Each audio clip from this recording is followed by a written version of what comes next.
Slowed down 14,000 times, it's clear that the kick or recoil of the high-precision M16 moves it very little.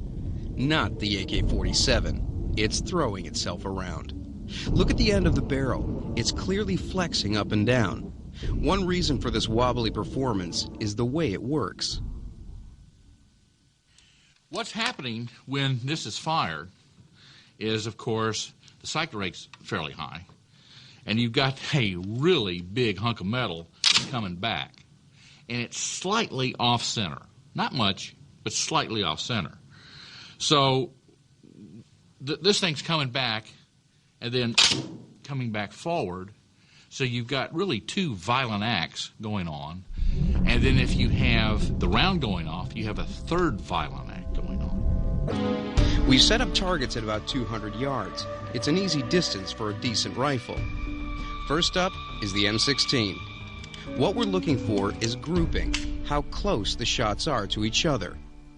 Every shot strikes close to the heart, in the kill zone.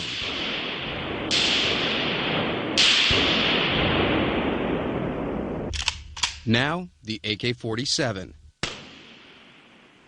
Only one of the 5 shots even tags the lower left edge of the paper.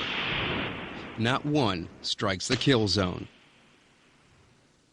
And it's clear from the design of the sights that the American weapon was designed to be more accurate from the very start. The sights are very good. You have a little peep sight here in the back, okay, which you can use for short range. And what you could do is you can actually flip it forward, and if you look on the back, you can actually see an L. That's for long distance. In the front, you have just a post with what we call bunny ears, which flare out.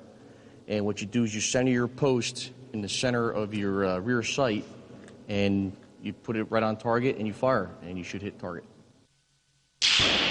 The AK sight is very crude. It's not as good as the peep sights that the Americans have been using since World War II. You take your front post and you line it up with the little notch right here, and the top of the front post and the top of this bar will be level. And you set your target right on top of those 3 points. This way. The Soviet solution was brutally simple. Take the heavy old rifle bullet and make it shorter and therefore lighter. The M16 uses a smaller, slimmer bullet. With far less recoil than the AK, the M16 gun can weigh barely 2/3 as much as the AK-47. The AK-47's heavier bullet may be slower and less accurate, but its sheer power is indisputable.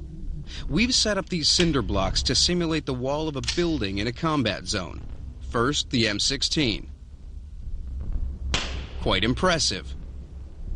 And now, the AK-47. We've also simulated a jungle environment with this 8-inch block of dense pine. At 28 yards, the M16 bullet fails to penetrate. And the AK-47?